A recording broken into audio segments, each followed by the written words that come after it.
Nous tous, qui le visage découvert contemplons, comme dans un miroir la gloire du Seigneur, nous sommes transformés en la même image de gloire en gloire, comme par le Seigneur, l'Esprit, de Corinthiens 3,18.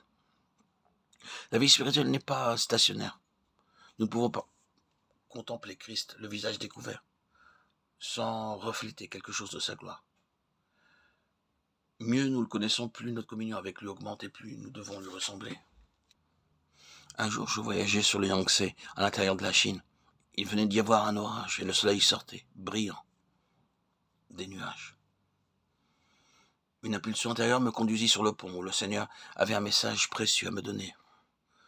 Les eaux du Yangtze sont très boueuses, mais ce jour-là, en me penchant sur le bastingage, je vis le ciel bleu et les nuages étincelants se reflétant si nettement sur le fleuve que je croyais voir non le fleuve mais le ciel.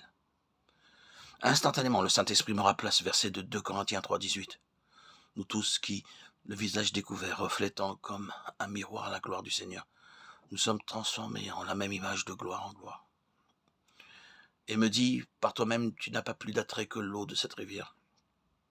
Mais quand tout ton être se tournera vers Dieu, que rien de toi ne se dérobera à son regard, sa gloire se reflètera en toi.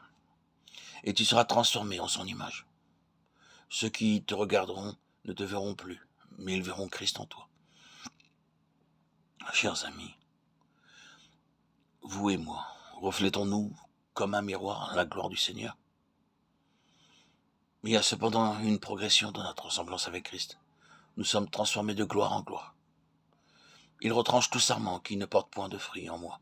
Et il émonde celui qui porte du fruit, afin qu'il porte encore plus de fruits. Je suis le cep, et vous en êtes les sarments. Celui qui demeure en moi et en qui je demeure porte beaucoup de fruits, car hors de moi, vous ne pouvez rien faire. Jean 15, 2, 5. Pas de fruits, du fruit, plus de fruits, et beaucoup de fruits. Le texte ci-dessus, Jean 15, 2, 5, ne montre-t-il pas la possibilité pour chaque croyant de ressembler à Jésus?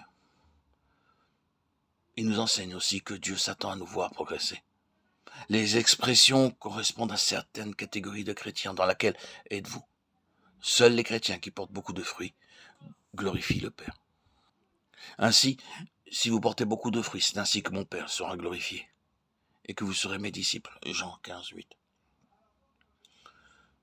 Quel fruit Dieu attend-il de nous?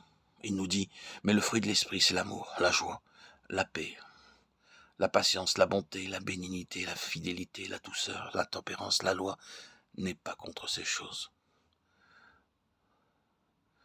Galates 5, 22. Le fruit de l'esprit est l'expression même du caractère de Jésus-Christ dans son harmonie parfaite.